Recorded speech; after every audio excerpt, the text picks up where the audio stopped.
చవితికి నేను ఏమేమి ప్రసాదాలు చేశాను, స్వామివారికి ఏమేమి పెట్టాను అని ఈ వీడియోలో చూపించబోతున్నాను.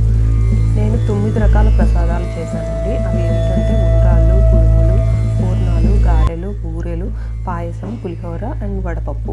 ఫస్ట్ పూర్ణాలు తయారు చేయడానికి నేను ఇట్లా రాత్రి పెట్టుకున్నాను. పెట్టుకున్న తర్వాత దాన్ని కుక్కర్లో వేసి ఫస్ట్ ఉడికించుకున్నానండి. ఉడికించుకొని దాన్ని వడకట్టే దాంట్లో పెట్టేసి బాగా వడకట్టాలి. ఒక్క చుక్క నీరు కూడా లేకుండా వడకట్టాలి. సో అది అట్లా సైడ్కి పెట్టేసి ఇప్పుడు నేను మోదకాలు తయారు చేసుకోవడానికి ప్రిపేర్ చేసుకుంటున్నాను. ఫస్ట్ బాండీ పెట్టుకొని అందులో 1 కప్పు బెల్లం వేసి అందులో 1/4 కప్పు వాటర్ వేసి ఇట్లా కరిగించుకోవాలి. బాగా కరగాలండి. కొంచెం తీగ పాకం వచ్చిందాకా దాన్ని కరిగించుకుంటూ ఉండాలి. ఈ లోపల నేనేం చేశానంటే పచ్చి కొబ్బరి ఉంటుంది కదా, పచ్చి కొబ్బరి తీసుకొని దాన్ని గ్రేట్ చేసి పెట్టుకున్నాను.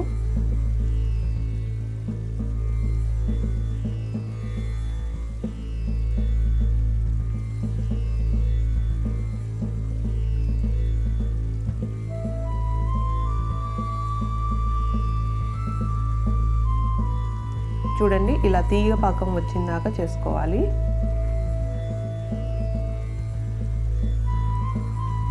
ఇప్పుడు నేను తురిమి పెట్టుకున్న పచ్చి కొబ్బరి ఉంది కదా, అది కూడా 1 కప్పు తీసుకున్నాను. అది కూడా ఆ పాకంలో వేసేసి బాగా ఉడికించాలి. సో అది బబుల్స్ వచ్చిందాకా బాగా ఉడికిందాక కొంచెం దగ్గర పడిందాకా ఉడికించాలి. ఒక 10 మినిట్స్ అట్లా ఉడికించాలి. ఇందులోనే కొంచెం యాలకుల పొడి వేశాను.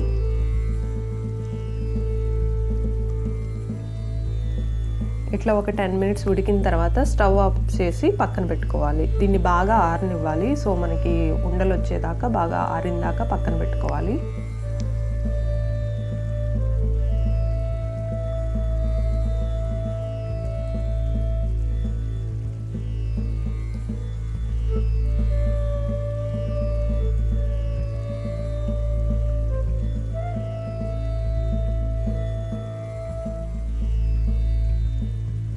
ఇప్పుడు మనకి లోపల స్టఫింగ్ తయారైంది కదా, ఇప్పుడు పైన లేయర్కి ప్రిపేర్ చేసుకుందాం.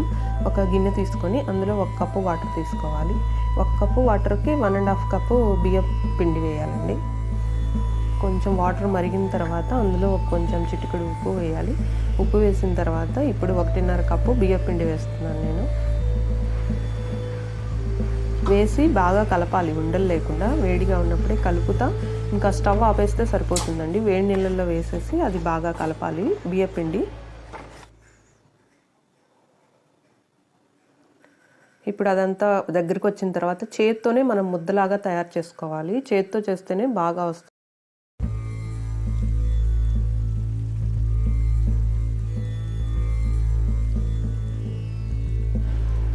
సో ఇలా చేత్తోనే మనం బాగా పిసుకోవాలి. దాన్ని ఉండలాగా తయారు చేసుకోవాలి. బట్ ఇక్కడ నాకు కొంచెం జోరైంది.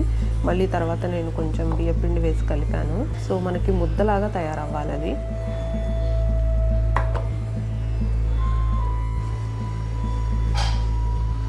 ఇలా ఈ 2 పక్కన పెట్టేసుకున్నాను. కొంచెం బాగా ఆరిందాకా పక్కన పెట్టేసుకోవాలి. ఈ లోపల మిగతా ప్రసాదాలు తయారు చేశాను.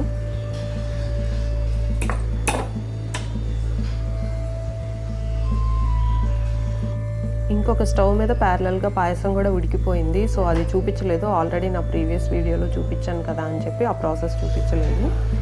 సో మన మోదకాలకి పిండి రెడీ అయిపోయిందండి. ఇప్పుడు ఉండ్రాళ్ళు, కుడుములు, బూరెలకి ఒకటే మిక్స్ సరిపోతుందండి. సో దానికోసం 1 కప్పు బెల్లం తీసుకున్నాను. 1 కప్పు బెల్లానికి కొంచెం వాటర్ పోయాలి ఇందులో.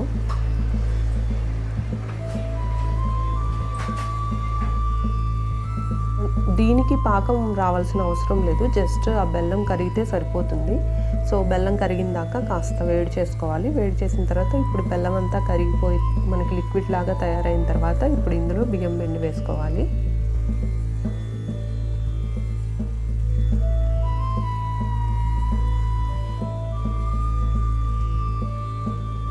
ఇందులో కొంచెం యాలకుల పొడి కూడా వేస్తున్నాను, టేస్ట్ బాగుంటుందని చెప్పి. అదంతా బాగా కరిగిన తర్వాత ఇప్పుడు మనం దీంట్లో 1 కప్పు బియ్యం పిండిని యాడ్ చేసుకోవాలి.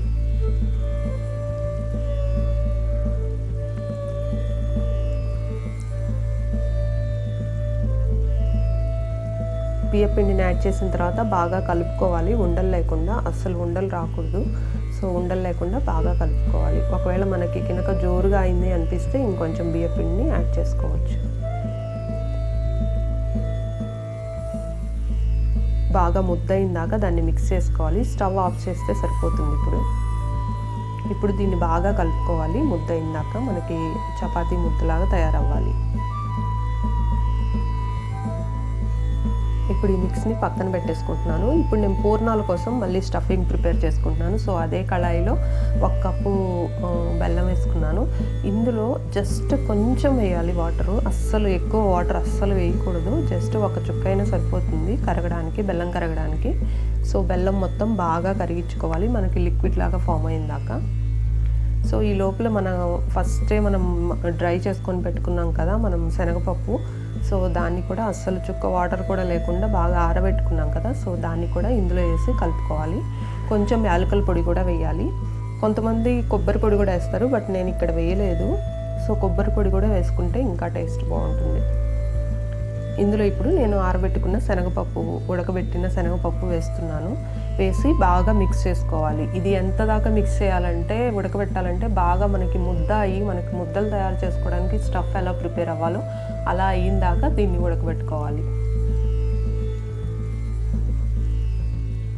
నేను ఇక్కడ స్టఫింగ్స్ అన్నీ ఫస్ట్ ప్రిపేర్ చేసుకొని పక్కన పెట్టుకుంటున్నానండి. ఎందుకంటే మనం డీప్ ఫ్రై చేయాలి కదా ఇవన్నీ. సో ఒకేసారి డీప్ ఫ్రై చేసేయచ్చు అని చెప్పి ఇలా స్టఫింగ్స్ అన్నీ ప్రిపేర్ చేసుకొని పెట్టుకున్నాను. సో దట్ మనకి పని అనేది కలిసి వస్తుందన్నమాట. లేకపోతే ఒకటి చేసేసి ఇంకొకటి చేస్తే అది చాలా లెంతీ ప్రాసెస్ అయిపోతుంది. సో అందుకని చెప్పి నేను మొత్తం స్టఫింగ్ ఫస్ట్ ప్రిపేర్ చేసుకొని పక్కన పెట్టుకుంటున్నాను. ఇప్పుడు ఏం చేస్తున్నానంటే, ఇట్లా మనకి ఇడ్లీ గిన్నెలు ఉంటాయి కదా, ఇడ్లీ పాత్రలో ఉన్న గిన్నెలకి ఆయిల్ రాసి పెడుతున్నాను.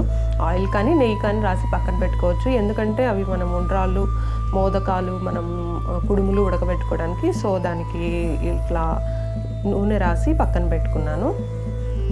ఈ లోపల మన పూర్ణాల మిక్స్ కూడా రెడీ అయిపోయింది. చూడండి ముద్దలాగా తయారైపోయింది. ఇప్పుడు దీన్ని కూడా తీసి పక్కన పెట్టేసుకోవాలి. ఇప్పుడు మన స్టఫింగ్స్ అన్నీ రెడీ అయిపోయినాయి కదా. సో ఇంకా మనం ప్రిపరేషన్ స్టార్ట్ చేద్దాము. ఇప్పుడు మోదకాలు చేస్తున్నాను చూడండి. ఫస్ట్ ఆ బియ్య పిండిని ఇట్లా ముద్దల్లాగా చేసుకొని దాన్ని చిన్న సైజు చపాతీలాగా చేసుకోవాలి. అంచులు పలచగా మధ్యలో మందంగా ఉండేటట్లు ఒత్తుకోవాలి. సో ఇలా ఒత్తుకున్న తర్వాత మధ్యలో మనం కొబ్బరి మిక్స్ ఉంది కదా, కొబ్బరి మిక్స్ తీసుకొని దాన్ని ఒక చిన్న ఉండలాగా చేసి ఆ మధ్యలో పెట్టుకోవాలన్నమాట.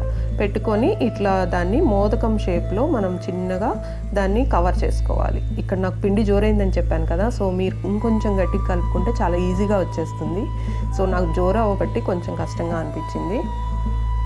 ఇలా మనం చేత్తోనే కాకుండా మోదకాలు తయారు చేయడానికి మనకి మౌల్డ్స్ కూడా దొరుకుతాయి. డీమార్ట్లో కానీ ఏదైనా స్టీల్ షాప్లో కానీ ఎక్కడైనా దొరుకుతాయి. సో అవి తెచ్చుకుంటే ఇంకా ఈజీగా ఉంటుంది మోదకం తయారు చేయడం. సో నాకైతే ఇప్పుడు అవైలబుల్ లేదు కాబట్టి చేత్తోనే చేస్తున్నాను. ఇట్లా చేత్తో చేసి పెట్టేశాను అన్నీ. చేత్తో చేసేసి ఇట్లా మనం ఇంకా డైరెక్ట్గా ఆల్రెడీ గ్రీజ్ రాసి పెట్టుకున్నాం కదా, దాంట్లో ఇంకా పెట్టేసుకోవడమే. ఇప్పుడు ఉండ్రాళ్ళు, కుడుములు చేస్తున్నాను. సో అన్నీ మిక్స్ తయారు చేసి పెట్టుకున్నాను కాబట్టి నాకు చాలా ఈజీగా అయిపోయింది పని అంతా. సో ఫస్ట్ ఉండ్రాళ్ళు చేస్తున్నాను. అన్నీ 5 చొప్పున చేశానండి, ఎక్కువ చేయలేదు. సో స్వామివారికి కాబట్టి 5 చేసి పెట్టాను. ఉండ్రాళ్ళు 5, కుడుములు 5 అట్లా.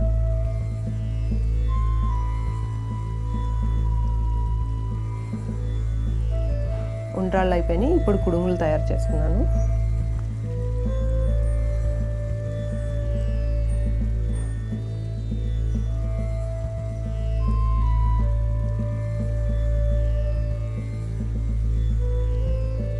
సో ఇవన్నీ చేసేసి ఇంకా ఇవి కూడా ఇడ్లీ పాత్రలో పెట్టేసుకుంటున్నాను. సో ఇవి కూడా స్టీమ్ మీద ఉడకాలి కదా కాసేపు. సో అందుకని చెప్పి ఇంకా డైరెక్ట్గా ఇడ్లీ గిన్నెల్లో పెట్టేస్తున్నాను. ఇప్పుడు వీటన్నిటిని మనం ఇడ్లీ ఉడకబెట్టినట్లే స్టీమ్ మీద కింద అడుగున కొంచెం వాటర్ పోసేసి ఇడ్లీకి పెట్టినట్టే పెట్టేస్తే సరిపోతుంది సేమ్. ఇప్పుడు వీటిని ఒక 15-20 మినిట్స్ ఉడికిస్తే మనకి 3 రకాల ప్రసాదాలు తయారైపోతాయి.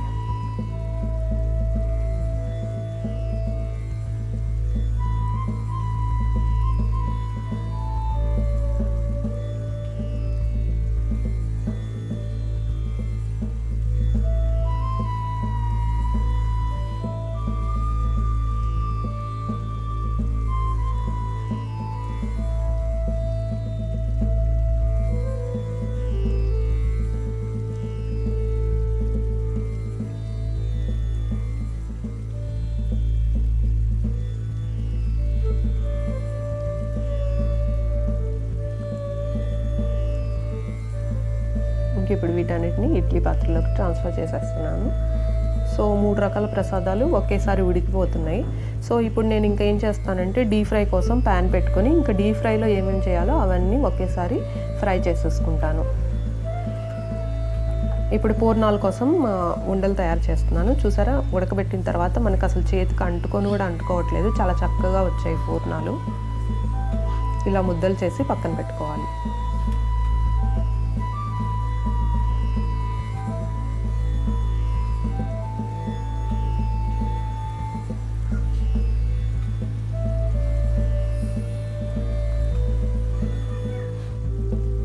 ఇలా ముద్దలు చేసుకున్న తర్వాత పూర్ణాలకి పైన లేయర్కి నేను ఆల్రెడీ బియ్యం పిండిని నానబెట్టి పెట్టుకున్నాను. ఒక 2 అవర్స్ ముందే నానబెట్టి పెట్టుకున్నానండి.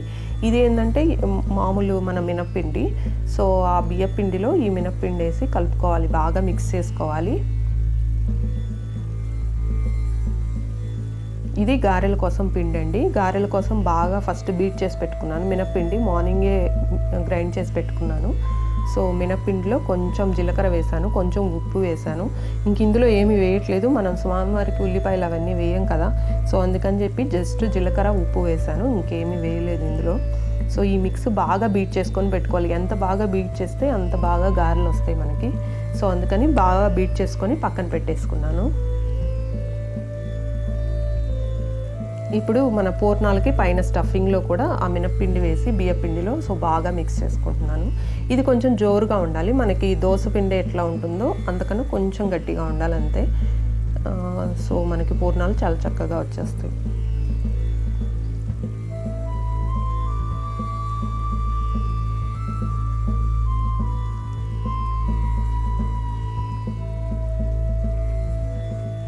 సో నా డీప్ ఫ్రైకి అంతా రెడీ అయిపోయింది. ఇప్పుడు ప్యాన్ పెట్టుకొని ఇంకా ఆయిల్ పెట్టుకొని మొత్తం ఫ్రై చేసేసుకుంటే ఇక్కడ ఒక 2 రకాల ప్రసాదాలు తయారైపోతాయి. ఆల్రెడీ నాకు పాయసం ఉడికిపోయింది.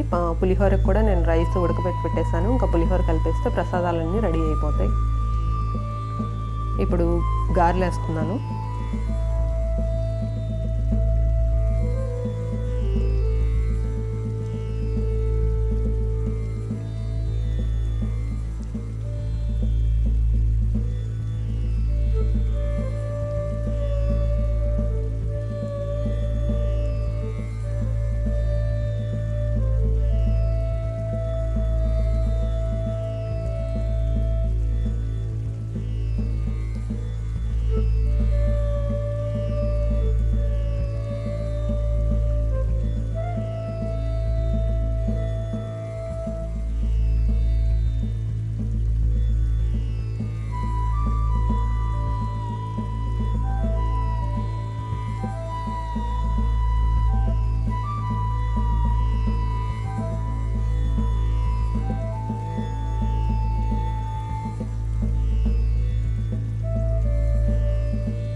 సో గారెలు కూడా రెడీ అయిపోయినాయి. ఇంకా అదే ఆయిల్లో నేను ఇప్పుడు పూర్ణాలు కూడా వేసుకుంటున్నాను.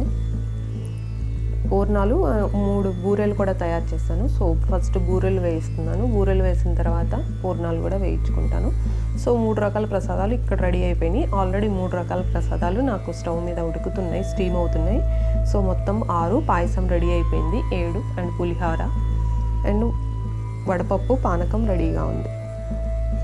సో ఇలా మనం టైం మేనేజ్ చేసుకుంటే ప్రసాదాలు చాలా ఈజీగా చేసేసుకోవచ్చు అండి. నాకైతే సో నేను అంత ఫాస్ట్గా చేయను, సో స్లోగానే చేసుకుంటాను. ఎందుకంటే మళ్ళీ అవి పాడైపోతే వేస్ట్ అవుతుంది కదా అని చెప్పి నేను నిదానంగానే చేసుకుంటాను, స్వామివారికి ప్రశాంతంగా చేసుకుంటాను.